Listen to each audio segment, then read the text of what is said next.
current state Well, of... I think that's a little unfair. What? I wouldn't call her crazy. Really? Oh, It okay. seems offensive. Here's the story. So we pulled this up from the Federalist. Here's what I love. The Federalist is called fake news by NewsGuard, but this story is like 100% legit. Over at Barry Weiss's Substack, Katie Herzog wrote about this, interviewed this person, and when the Federalist writes it up, they get called fake news, but it's 100% verifiable. Lecturer at official Yale event fantasizes about brutally murdering white people, claims all white people are rotten. I don't know if I can read what she said on YouTube. I don't think you, but, well, let me just put it this way.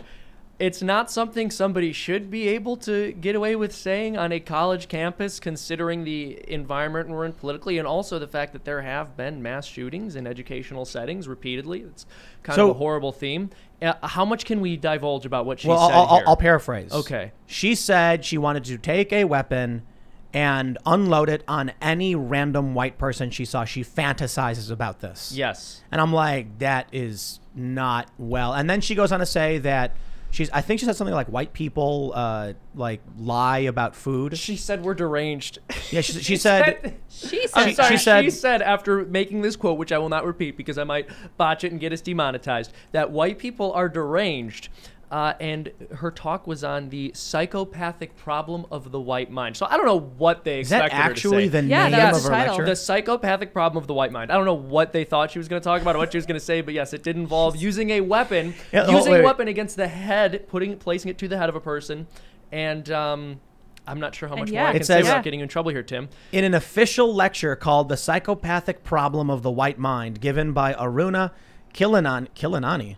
Yeah. Wow. What a name. At the Yale School of Medicine's Department of Child Study Center, Kilanani graphically described her fantasy about killing and burying white people. I'm not going to read the quote. Normal college stuff. Yeah, you know. Sounds like slam poetry. Yeah, exactly. Actually, she was just delivering a little slam poem. Dude, Talk about murdering the English language. Oh my goodness. Fair enough. Well played. So so obviously this lady's psychotic, and this is really... we're getting into seriously dangerous territory. Yeah. What's fascinating is that there were a lot of people, I think like Scott Adams, was talking about how all of the white privilege stuff was bubbling into, maybe it wasn't Scott Adams, but correct me if I'm wrong, talk about how like this rhetoric will lead to genocide. Mm-hmm. Yeah. All these cartoonists making great points. Yeah, that was Scott, right? Yeah, that was Scott. Yeah. And it's funny because like, I wouldn't say he's 100% right just yet. I'm not saying he's wrong. I'm saying where we're at so far is it's escalated from white people are inherently racist to a lady saying she fantasizes about just randomly killing white people. And I'm like, yo, we're getting dangerously close. But we've already heard a lot of this. So many people probably know I was down on the ground in Wisconsin. And they were it was at like a Black Lives Matter protest, and they were screaming, "Get the white people, shoot the white people." Wow. We've heard a lot of that stuff at a lot of these events. So maybe we've already been at this point, but now it's institutionalized. Now you have Yale lecturer being straight up being like, this is what I want to fantasize about. This is what I do. And this is what's insane. So she was previously a professor. She taught at Cornell, Columbia, and New York University, which is fantastic to have a professor going out there saying things like they want to kill people of a specific race. But also, she's a psychiatrist, which to me seems strange. I don't know that this is a person who I would want to go to for psychological help. She likes... I can't even make some of these jokes. I know. It's so over the top. It's right there. She said white people sound demented. And it's just crazy to me that she was able to get through this speech. You can't, all right, first of all, the thought of even going on a college campus and talking about intentionally harming people, being violent against them with a deadly weapon, I would imagine is enough to get you thrown off, even if it's not racially based. You're not, talking about a specific group of people. It seems to me it's like saying bomb on an airplane or something. I can't believe There's a difference between telling people to do something and to say you fantasize about doing it. But I mean, there's now also kind of not really a difference. Come on. I know that this is like the cliche thing that every conservative says. Imagine if the situations were reversed. But seriously, just imagine any professor going out there and picking out a racial minority and saying that they wanted to do this to them. You get instantly banned. Also, it would be on the front page of everything, and it would be used as an excuse to censor every other conservative. So you're gonna love this. This is the caliber of people now lecturing at these universities. So in the interview, Katie says, "Could you give me an example of how this is picked up in all aspects of culture? How do you see the after effects of colonialism manifesting itself in the white mind today?" This woman, this crazy lady, says, "It's going to be hard for me to give you one sentence soundbite on this, but I would say a high level of guilt. I've never seen anything like this before other than in white people not eating bread. An incredible level of shame, feeling really exposed all the time, a lot of perfectionist tendencies." And so somehow Like it like seems like Katie's trying to have like an honest conversation, but this lady's like, bread. They don't eat bread. And then she goes on to say, let me find. Like white, so it does seem like you generalize a lot, this is Katie, about white people, but also people of color. Why do you do that? And this woman says, why do you feel, what do you feel is a generalization? Katie asks, like white people having a high level of guilt or not eating bread. That's true for some people for sure, but I eat bread. And then she says, you don't think you're generalizing? The lady goes on, and somehow it comes back to this. Sure, this is Katie. There are a lot of white people who don't eat bread, although I am not one of them. I exclusively eat bread. I don't think Katie exclusively eats bread. However, she goes on, also I'm skeptical of some claims of gluten intolerance, but my assumption has always been that they're just buying into pseudoscientific BS and following health needs. You think it's white guilt? The lady goes, on an emotional level, absolutely. Like if I raise an eyebrow at a white person around bread, the first response is like, it's real. What does that mean? They mean it's not psychological. Right, it's a medical issue, not a mental one, says Katie. The lady goes, I don't deny that people may get symptoms, but how is it that all these people suddenly now, after all the violence has occurred, are not eating bread? It's like the weirdest effing thing. Katie says, but what does bread have to do with violence? What's the connection there? I think the bread is about guilt and needing to keep them in a state of deprivation and stay guilty. Okay. That's the famous bread section of this lady's interview. That's brilliant. Now, could you imagine paying that person to go to a college and teach your children? You may notice white people not eating bread. Why? Because they're racist. Guess what I want to do to them? This is what we have to do to white people for not eating bread, ladies and gentlemen. This is the only solution. You heard about that socialists want bread lines? Guess what? Something much worse. We don't want anyone having any bread. Bro, dude, Yale didn't release the footage, obviously, for good reason, and she claims it's because they're trying to suppress her. It's like, first Could you imagine, like, she's in a Starbucks, and the lady's like... The message needs to be censored. I know, like the message needs to be put out. It's too real. The part of me wonders if like Yale is just kind of trying to help her by downplaying this because they know the more it gets out there, the worse this person's life is going to be. I'm not sure what Yale's motivations are. Maybe they're helping her with their silence, as Dave Chappelle would say or did say. This is the kind of thing where it's like this this lady will be in a subway or something, and someone will be like, "Do you have anything without bread?" And then she looks at it and goes. Like you remember Body Snatchers when Donald Sutherland like she's not eating bread. It proves it.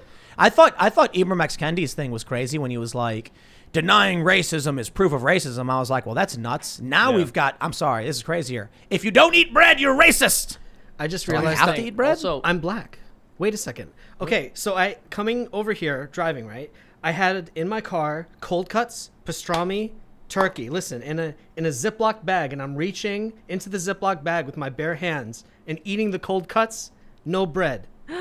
Oh, so that's you're right. racist. So I'm not- black. No, But that means you're that's racist. but that's actually That means cultural you're racist. appropriation because you I'm are. racist? Yeah, she said if you don't Wait, no, eat I've only bread- been black for a little while. No, though. no, she if says you if you don't don't eat enjoy it, bread, you're racist. yeah. Wait, She's not saying white people eat I bread. want- She's saying white people don't. So it's racist to not eat bread. So Am I correct here? I'm I don't. white? I'm trying to figure out the rules right now. I don't want this lady to come to my house. Remember I'm afraid remember of her. when milk was racist? Yes, it was for quite a So while. weird. And I now drink- you only get lactate.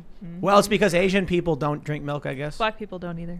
Really? Yeah, Is that they a don't. thing? Yeah, it is. Actually, it is. Yeah, in other countries, people tend to lose their tolerance for milk as they mature. Oh, I've heard White this, people don't actually. for whatever reason. There are definitely genetic differences, you know, like sickle cell anemia seem Right. to have struck the African American community harder than other, you know, genetic races or whatever. That's not true. None of that's true. Yeah, sickle cell anemia No, was like no. notably found in like African culture. No, in race is different a social construct, Ian. Oh, well, that's true. Yeah. I have nowhere to go from here. So now mean, just yeah. Wait, but my point Actually, was you do. The door's right there. maybe you do certain, have somewhere to go. maybe certain Get people up, are more leave. sensitive to gluten tolerance. I don't know. Is there something to that? I've never heard that before. Is there I guess. certain races I of guess. people or anything? I don't know. Italian ice. Yeah. That's a Italian good ice. alternative to ice cream. You know they Fair do now. enough. They But make that's racist. they make Yeah. bread out of mushroom. Yeah, she's talking about gluten, right? Not bread. Like you I could have have no mutton. idea. I don't I'm know. so She's lost. insane, I have no idea bro. what she's talking about. I have no idea what she's talking about. I'm so confused did you- about this woman, other than she's Did ridiculously you get your violent and white evil. privilege check in the mail this week, though? I did not. I didn't. Oh, wow. Who's the king of white? Is it Trump? Does Trump send out the checks? Yes. And That- I that's got why I got I'm on getting- wait. I got an email from Trump, and he was like, "Tim, no, you're not white. I'm sorry. Oh. You're part Asian. You don't get a check. get half a Seamus, check. you get two." Seamus gets Take Tim's check. cheese. How do we pay for our $2 million apartment Yeah. without the white privilege check. Right. Oh my god. I'm gonna eat only bread. I can't afford anything else. Is okay boomer girl white? I have no idea. Because I think like they just now will say they are or they aren't, even if they are. She's Latinx though. Latinx? Latinx. Latinx? Like Kleenex, yeah. Yeah, like Kleenex. I Is hear that how it's pronounced, Latinx, or is it Latinx? Yeah, I don't know. like Latinx. Kleenex. Latinx? Yeah. Okay. Like Latino, Latina, That's Latinx. That's great. And how Women many mix how them? many Latino people actually Latinx. want this? 3% I Latinx, think yeah. it is. Yeah, exactly. 3%. College there we women. go. There we go. Yes, college women. It's white college women mostly too. Are probably pushing Yeah, it is. Yeah, definitely.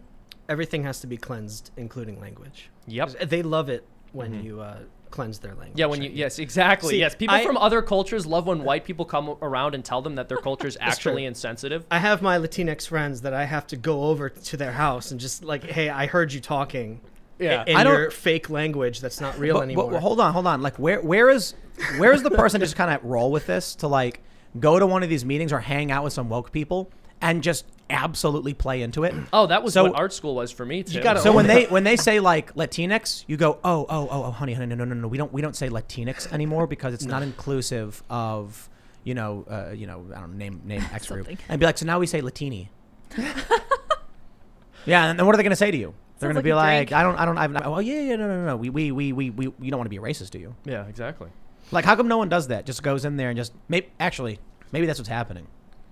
Maybe all this. And that's why it's getting so ridiculous. It's actually people who don't even believe this stuff trying to screw with them. Oh, the whole thing's maybe. a prank. Yeah. Well, come on, man. Have you seen like there were activists in Canada complaining about ChickfilA, and I was covering the story and I was reading an article. It was like the activists literally wrote the LGBTQIA QIIA2 no it was like LGBTQIA TROBFN 2+Q. Absolutely. I'm trying to remember the best. I'm getting it wrong, but it was like 15 or 16 letters. Yes. And so when I'm reading it, I'm like, the activists wrote this message saying, we stand in solidarity with the LGBTQIAP2+ TROBNYX3 community. And I'm like, I literally have no idea what that means. I'm not trying to be disrespectful. I'm literally like, I don't know the message you're trying to convey to me about Chick-fil-A.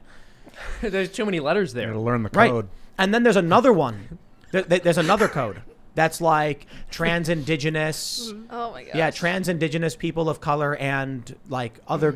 It's like Tepakani or something like that. Like at some point you lose the entire purpose of having a group. And the point of an acronym is you're supposed to keep it short, right? It's supposed to be something that like everyone can just say Easy to to refer remember. to a group of people. Easy Like- to remember. like- And also, it's supposed to refer to like a limited group of people. So you start tacking on all these letters and it defeats the entire purpose. Like the Fired Act.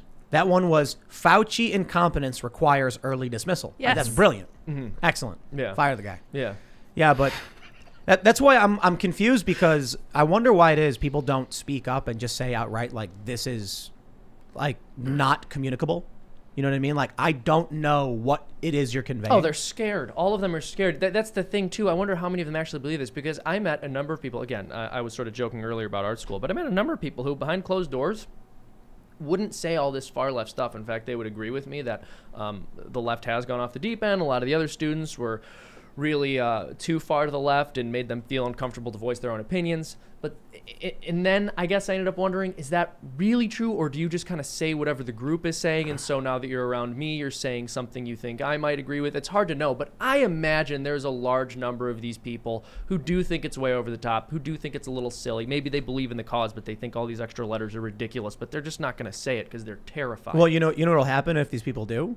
It's not even necessarily about getting canceled. It's about just a net detriment to their lives. Yeah, exactly. You don't want to get put down as the racist. You don't want to have to be lectured at and educated by your friends. It's not even that. Or It's homophobes, It's sorry. I won't get a speaking position, or I'll get a worse grade, or people will start saying mean things about me on Facebook. It's just like, I don't want to deal with the stress. This woman lecturing at Yale will point a weapon at me. Do you think she graded white students fairly? Yeah, no, definitely not. She's like F. She has a name, and it's like Patrice, McDonald, and she's like F, and then the woman walks in and she's actually not white, and she's like, and she turns into an A. She like just draws the line. It's an A now. She's like, I'm so sorry. It reminds me of that South Park episode where Michael Jackson moves to South Park, Ignorant. and the cops are like, a wealthy black man moved in, so they like raid the house, and then the cops are like, wait a minute, he's not black, he's white, and they're like, my God, what have we done? They like regret it. Yeah. This is the nature of the culture war these days. Wait, was that the same episode when they had the crosses? No. Yeah, no, that was different. I remember Time that to one. leave. To leave. That was when it's called that one was called Here Comes the Neighborhood or whatever. Okay. And it was about all the wealthy like celebrity black families moving in. Man, old South Park. Yeah. Yeah, the new South Park's like not even The good stuff, man. We had the best childhood as far as like cartoons go.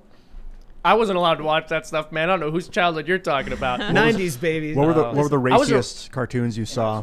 Well, as a kid, I mean, like, I wasn't really, I think I mentioned this before, I wasn't allowed to watch The Simpsons, but I started watching it as I got a little bit older. I think once I was like 10 or 11, my parents didn't care about it as much, but we also didn't have cable, so I couldn't watch a lot of that The stuff early anyway. I couldn't seasons watch of South Simpsons Park. were the best. And Oh, then it yeah, started absolutely. to trail off. No, I'm a huge fan. I've watched basically every episode until like maybe season 25 or something. It's horrible now. I'm sure you know that. No, Yeah. we had like Adult Swim back in the day. Like I remember when I would stay at my cousin's house. Yeah. I was thinking about MTV cartoons from like Daria's one of my favorite cartoons of all time, Yeah. for instance. So dry, so I've heard good things. sarcastic. It's actually no, not Mike Judge. All right, so Beavis and Butthead was Mike Judge. Yeah, it's a It was- spin-off, right? 'Cause she was a right, it was a character. spin-off, right? But it's very smart comedy. I like the. Nowadays, like I don't actually love the Seth MacFarlane stuff so much anymore. It's more like gag-ish Yeah, 100%. as opposed to I don't know cultural commentary. And, Well, and that's the thing. Like, gags are great to take you through something really short, but when it's like 22 minutes long and I'm supposed to be roped into a story, I kind of stop caring about it when my attention is brought in every different direction for some short, cheap joke. So I hear you. well, on especially with the MacFarlane stuff, I think they have a thing where every 10 seconds or something we have to do a joke, even if it's a flashback. Well, Yeah. that reminds me of the time that. Yeah, exactly. It doesn't really advance the You story guys, at all. ADD comedy or something. Thanks for checking out this clip from the Timcast IRL podcast.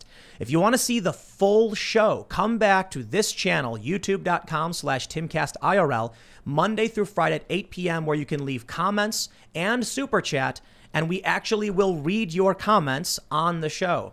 Don't forget to like, share, subscribe, and if you want exclusive members-only content, segments you can't get anywhere else, go to timcast.com, become a member, and we even have full bonus episodes.